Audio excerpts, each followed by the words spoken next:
A gente também, no meu caso, né? Isso aí eu falo por mim. No meu caso, eu mudo, em algumas situações eu até mudo de ideia. Em algumas situações. Por quê? Por que eu estou dizendo isso? Porque algum tempo atrás aí, muitos pregadores, e eu já fiz isso também, não vou dizer que eu não fiz, que eu também já fiz isso. Eu bati muito em igrejas com a parede preta. Bati muito, muito. Né? A gente estava dentro de uma situação e eu... Mas assim, hoje o meu entendimento é o seguinte, que se pode ter a parede preta, vermelha, branca, de qualquer cor, se não tiver Deus, se não for pregada a palavra de Deus, se não for aplicada as doutrinas bíblicas, sai fora.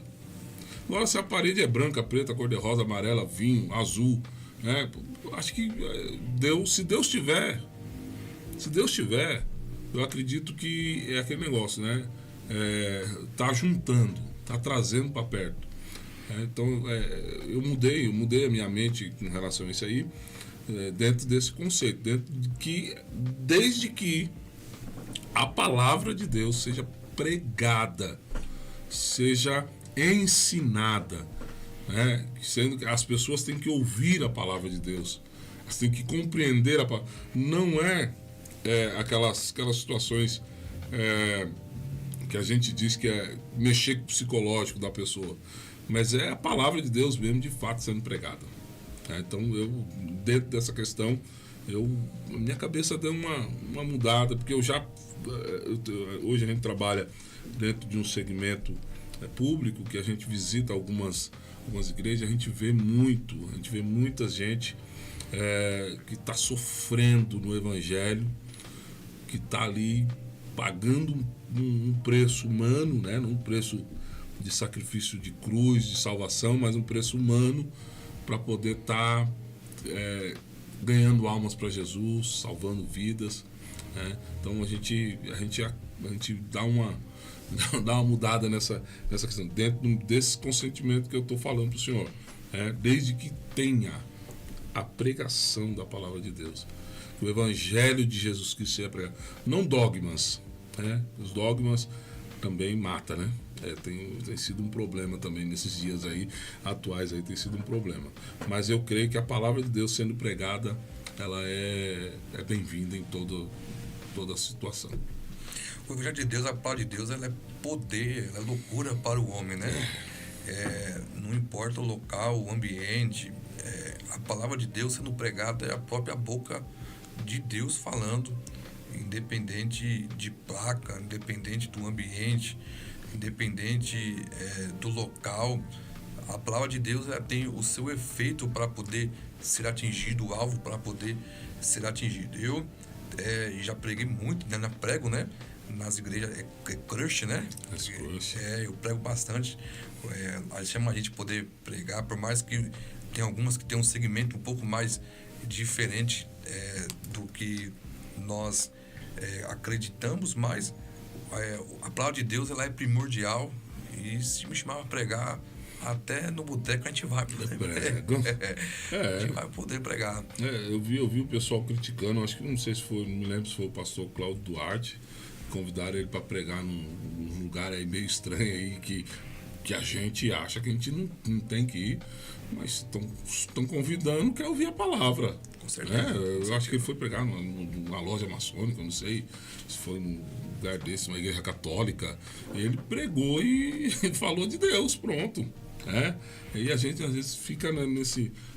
Nós temos que pregar a palavra, a mensagem, né? A mensagem da cruz, ela tem que ser pregada para toda a criatura, para todos aqueles que a Bíblia diz que é para ir por todo mundo e pregar o Evangelho. Não diz que é para um grupo seletivo de pessoas. Diz que é para pregar o Evangelho por todo mundo. Aquele que crê e for batizado vai ser salvo. Quem não crê já está condenado. Então, nós temos que pregar a palavra de Deus. Não é placa, não é cor, né? E pregar a palavra, na verdade, nunca foi um dom, né? A palavra de Deus sempre foi uma ordenança divina, né? A palavra de Deus, para poder ser pregada, Jesus, ele deu uma ordem imperativa para poder ir por todo mundo e pregar o evangelho, né? Isso aqui não está condicionado a dom espiritual, não está condicionado a Deus entregar um dom de uma revelação para poder pregar. Na verdade, é uma ordem divina para poder pregar a toda a criatura.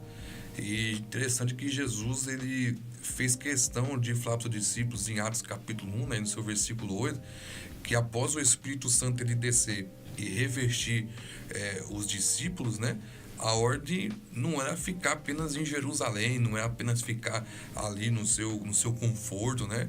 Mas Jesus disse que a ordem era ir até os confins da terra para poder pregar esse evangelho do Cristo que havia ressuscitado e que estava vivo, né?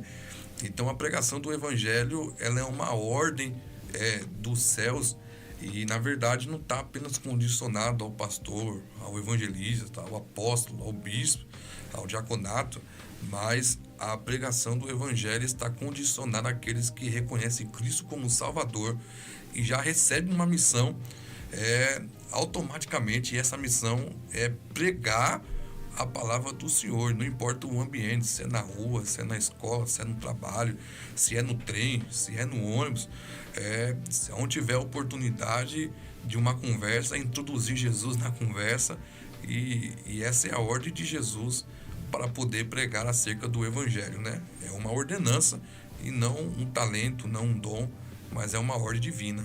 Glória a Deus.